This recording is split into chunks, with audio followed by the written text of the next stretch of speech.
Oh my gosh, hello, and how are you? Welcome to Tampon Talk with Mary. Welcome to the show that only airs once a month. I guess in this case, once a year. Your guest is me. Hi, Happy New Year. Let's look at this year with 2020 vision. The sound you hear is me recording in the shower, but no squeaky squeak. And I'm putting on a face mask because we're taking care of ourselves in 2020, bitches. Yes. Yes, indeed. Oh my gosh. Well, I feel that I owe a bit of an explanation for my very long and unplanned absence from Tampon Talk.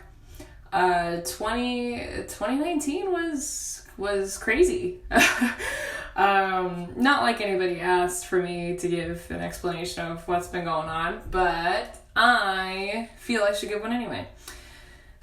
So, in 2019, I did a lot of things, and Tampon Talk just like fell through the cracks. I've done this thing where I've taken on too much, and this just fell, and I felt like I was out of my control, and sorry, let me get the mask on. It just felt like it was out of my control, and I wanted to continue doing Tampon Talk, and I continued like making notes on my phone of like, oh, this is new episode ideas, or still talking to people and planning interviews, but just not following up, and I was like feeling really shitty. So, I mean, it sucked. But this face mask feels so good. So life got away. So, in 2019, I completed college, moved to LA, got engaged, which was like a lot. I started getting more jobs. I've also been focusing on my acting career, which has been really, really awesome. So I guess in July of 2019, I did an internship quarter in Los Angeles. My college was in San Diego. So the school provided apartments up there, and while I moved up there, and the timeline is that I moved up here in July, and then I graduated in September. So I only had this very brief window to figure out, like, what the hell am I going to do to ensure that I stay in Los Angeles, that I continue to work here, and, because I'm from, I've talked about it before, but, like, I'm from Maryland, and, if I knew that if I had to go back, that it'd be so hard to come back here. And, at the time I had a boyfriend here, and I had friends here, and I had, connections and relationships here. And it's not like I don't have that in Maryland. It's just that for me to do what I want to do, with acting and comedy and all this stuff, that I had to either stay here or New York. And New York would be really hard. I'd have to literally start from scratch, where California just made sense because, I came out near the end of 2016 and then stayed through 2019, and, now I'm here. So California made sense, and Los Angeles made sense just for my path and degree and everything. So anyway, I came up here in July to complete an internship. It was super cool. It was actually with the Ruby. We brought Steph Garcia onto this podcast, and we just stayed buddies, and I completed an internship there. Well, okay, completed is in loose terms. I still help out at the Ruby. So I did, I was a green room and house manager, and then I moved to ticket sales, and then I moved to stage technician. So it was really, really cool. It's still really cool. For those that may not remember or didn't listen to the episode, The Ruby is a feminist, inclusive, LGBTQ comedy theater in school, which is super awesome in this Me Too America we continue to live in with our 2020 vision. The Ruby's been great. It's like this great intimate comedy venue, and, most of the shows were pretty dynamite. Sometimes they were, but, you gotta experience it all. It was awesome. I met Scott Thompson from The Kids in the Hall through that, and then I met Chris Redd from Saturday Night Live. He came and did a set there. A couple people from Kimmel did a set there. A couple people from Conan. And they were great. I met also this writer who was connected with Nerdist, and he's, been working for the past 10 years, and he is just a darling. He had such a great personality, still does. I love him to death. His name's Beowulf Jones. I love him. He's the bomb. And made all these great friends through the Ruby, and, we still keep the relationships, and there were a couple people from Comedy Central who I met, so, it was this small little hideout for people that were working on television, and they wanted to try their own material, so they did it at the Ruby. So it was was and still is the coolest internship ever. Sorry about your internship. Mine was cooler. So then I did stage tech. I still do some social media for them, social media marketing, event posting and that kind of thing. The Ruby also just switched venues. So it was previously the Nerd Melt showroom, which was the Nerd Melt comic book store, and then it did comedy at the back. So Comedy Central did the Nerd Melt showroom stand-up show for a little bit. So a couple people recorded out of there, Camille Nanjiani and Jonah Ray, and all these really Natasha Leggero, all these really awesome comics. The list goes on.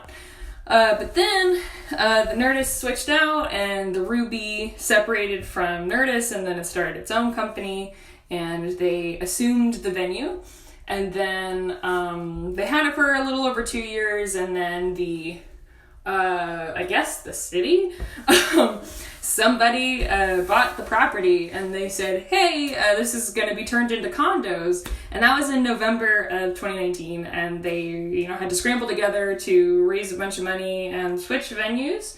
So the community was so great, and they were able to raise over $15,000 just because of this community that supports inclusive comedy.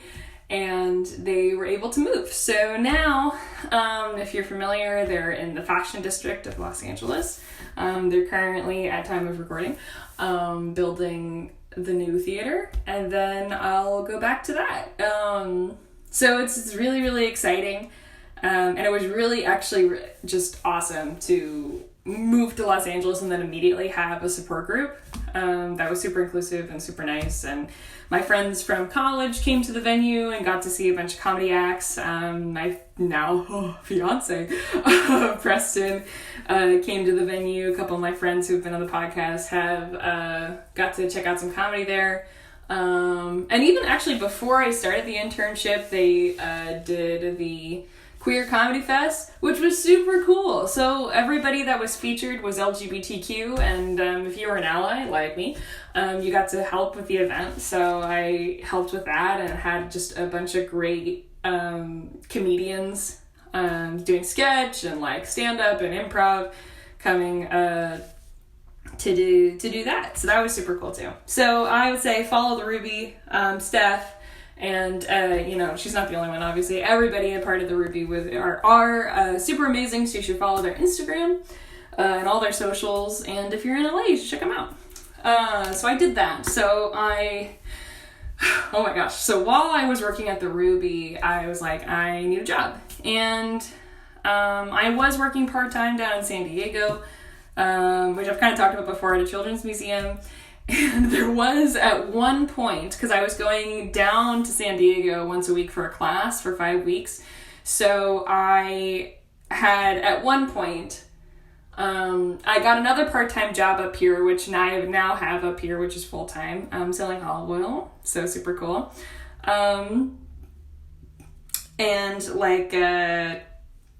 So I got that part-time. And then I had the internship part-time, and then I started doing background acting, so that was part-time.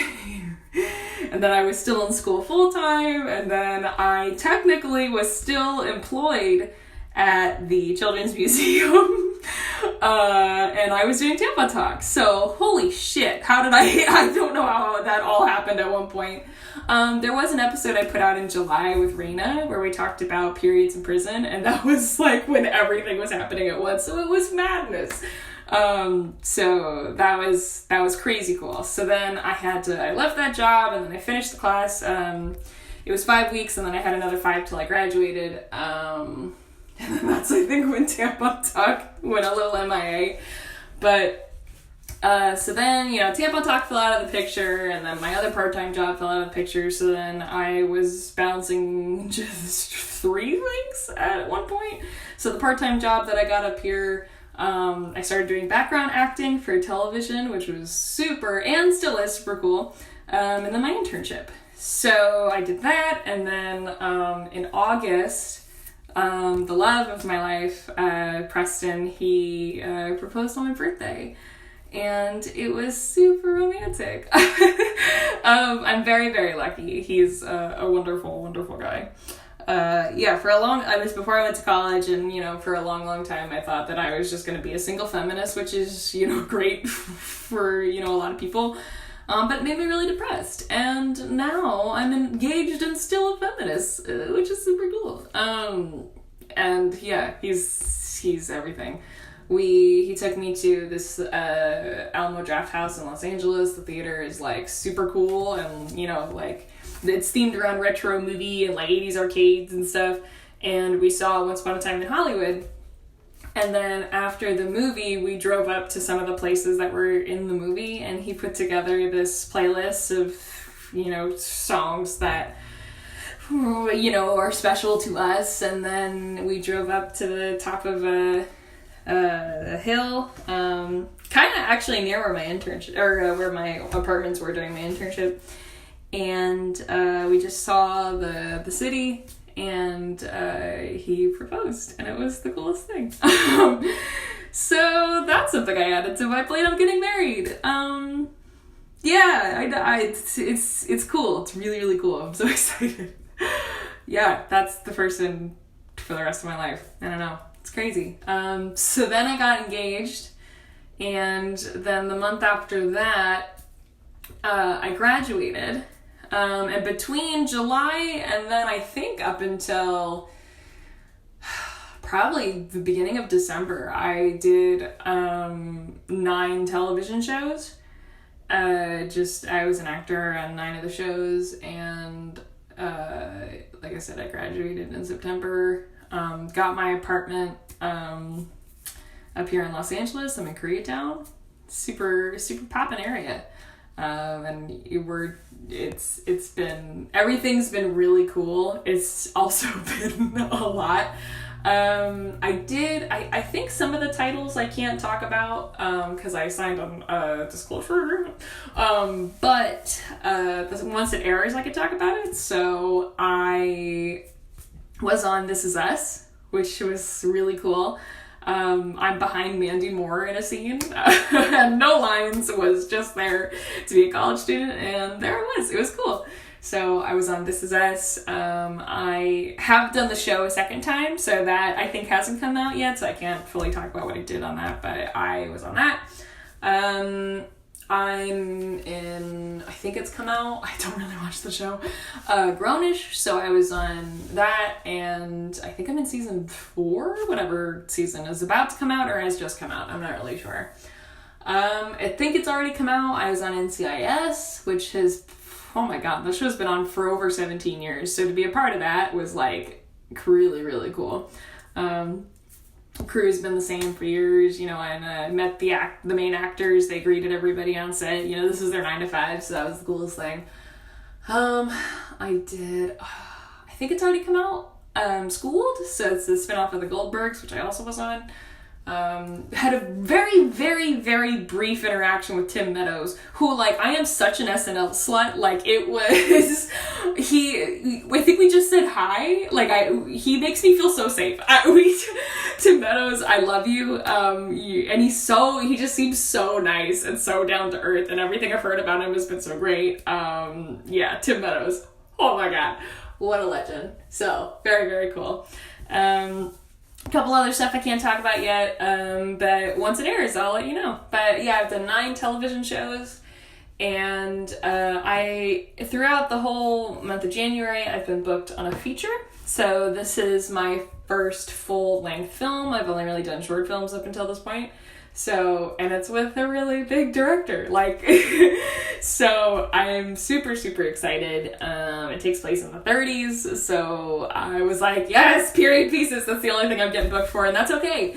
So I'm really, really excited. So, I'm doing a feature film now, and we're still producing, oh wait, I'll get to that. Oh my god, there's so much to get through. My part-time job that I had during my internship, I now work full-time. Company's really great, no complaints. And then I am still working on Verdict. So we shot part of it, and I submitted that. That was my completed acting thesis while I was in college. So a quarter of it is shot, it looks so good. I can't wait for everybody to see it. Like, oh my god. The actor who is in the scene actually was just a featured actor on Dollface on Hulu, and then he was in Unbreakable, which actually was just nominated, I think, for 3 Golden Globes. So very cool. And we're working on that. So that project is becoming, if you're in the film world and you know, we're aspiring for SAG Indie. So it'll be a union set. I currently am non-union and kind of did some digging. I think I might have it right. Someone can correct me if I'm wrong. But I can enter the union if I'm playing a lead on this project that we're turning into SAG. So that would be super big, and it would open us up to all the union festivals and like Sundance and all that stuff. So we're really, really excited. The project, I think, is coming along really well. We're kind of now, after graduating, you know, when you're in college and you're making projects, it's like, you know, the turnaround time is super quick. But now, you know, I feel like impatient, but we're not really, like, we don't need to be in a rush, but I want to be. And the project is going to be a 20-minute short, which is high production value. I mean, we need police cars and uniforms and locations and all this stuff. So when we did the first fundraising campaign, we brought in about like a little over $900, and then we got online, and then we got some private donations. So that kind of put us at like $1,600, which we spent partly to shoot the quarter of the film. So we've already started shooting, which is really exciting. And now we're gonna try to build up some local relationships with the city we want to shoot in, which is like really exciting, because once the community feels rallied around a project, you know, it gets the gears going, and, you know, we're all really excited, and it's all just, it's more than you. So that's super, super great. Still tackling, I don't remember if I talked about it on Tampon Talk or not, actually, but the film revolves around taking the narrative around police brutality and then the Me Too narrative, both that have been extremely politicized, which I feel like, in my opinion, once you, the politicalization of certain social issues could result in change, but a lot of times it doesn't. I mean, like, both sides kind of pick which side they stand on, which is, you know, they make it very black and white, and then the social issue just sits there, and then politicians use it for votes. So I feel like, and in result of all that, we lose our sense of dialogue. So, I mean, it's okay for people to disagree, and, like, you know, we need to talk about things that we're uncomfortable with, or else we'll never reach new resolutions. So the question I wanted to ask with the piece was, if a police officer came forward in the Me Too movement, how would society respond? And then under that, there's been a lot of studies correlating the elevation of women in law enforcement to the decrease in police brutality. So if we shatter the glass ceiling, which a lot of women in law enforcement face, they usually are, say, like, the best with the community. You know, they're liked by their coworkers. They're, you know, excellent, just cops all around.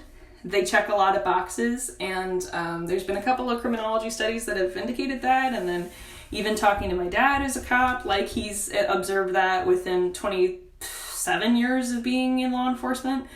But when it comes time to promoting, like, moving them to lieutenant or something like that, they're never promoted. It's always their male counterparts. And this is an example of just sexism, you know, textbook sexism in the workplace, which falls under this, you know, this Me Too narrative. And,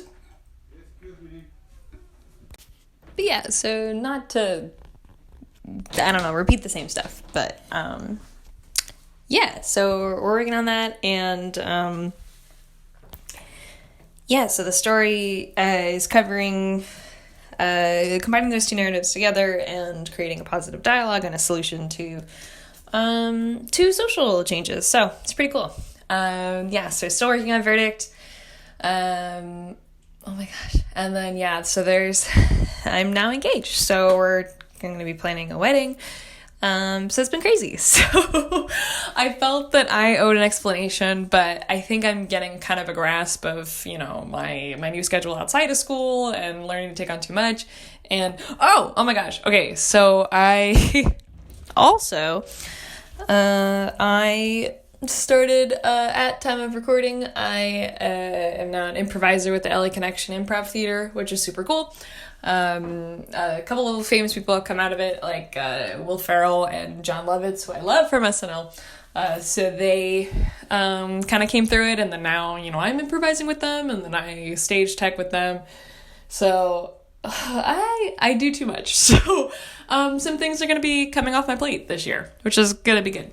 And Tampon Talk is not going to be one of them. I love Tampon Talk. I love the concept and all these new ideas, and I'm just so excited for diving into it more this upcoming year. And there's all these new things I want to talk about. Like still following the women in prison story and talking about some efforts that are being made by a nonprofit in Uganda. For women over there, and then some efforts that are being made in India and Saudi Arabia, and also having more of a dialogue about women who are on the spectrum and how we talk about that and their periods, because that's not something else that's really stigmatized, like women in prison, that people who are in jail and then plus periods are already stigmatized, plus mental health is stigmatized, plus people who are alcoholics or trying to get sober is stigmatized. So that transitions again, like the same kind of thing for women that are on the spectrum. And that the autism community is stigmatized, and then periods are stigmatized, and women are stigmatized. So it's like, oh my gosh, so it's just this big layer of wanting to talk about that. And my sister sent me a really great article, and I'm diving more into that. So I would love any support and feedback just about talking about that topic. And I thought about doing more feminist news and kind of covering more period news. I'm really excited about that. And my period what's interesting is that it's actually gotten better. Oh my goodness. Sorry, I dropped something in my shower. So the weird thing is that my period has actually gotten better. I have added magnesium into my daily diet, and wow, world of difference. So, they still suck, and I still bleed through everything, and the cramps suck, but I was at a point where I couldn't, walk. And if I was having a cramping episode, I'd have to cancel everything and just lay in bed and be depressed and all this stuff. But it's functioning. So that's really, really exciting. So, So to summarize, Tampon Talk is coming back in 2020 with our 2020 vision, and taking care of ourselves and, making time for the things that matter. But at the same time, I'm working on my acting career, I'm working on Verdict, I'm working on planning a wedding, and I'm working on keeping my apartment in LA, and working with the Ruby, and I don't know. I have all these, new ideas, and I'm excited for what this year holds, and Tampon Talk, I think, is a part of it. And there's no amount of Lizzo and Carly Simon that I can listen to get me, that got me through so much stress in the year. Lizzo, if in some weird way you're listening, get on this shit. I want to talk to you about your periods. Lizzo is great. I don't know if I can get Carly Simon. I think it's probably a little bit harder. How many times did I sing You're So Vain when I'm currently in a functioning and wonderful relationship? Did you know Mick Jagger is backing vocals on that track? And he's uncredited. It's the coolest. Go listen to Carly Simon. Go listen to Lizzo. Go get your feminist music on. Get get some more, get Maggie Rogers in your life, you know, just all these good things. Well, I send you my love and I send you my blessings into the new year, and we got this. So if you bleed, keep on bleeding, it's gonna be okay. And if you don't, have empathy for one that does, and I hope the best for you too. May we be more empathetic, and may we be more comfortable in our skin to laugh at ourselves and our circumstances. May we look at the bright side of life. Bet you didn't expect a quote from the life of Brian in this episode. Yeah. But keep on bleeding. You got this. And yeah, we'll see you next time on Tampon Talk with Mary. Bye.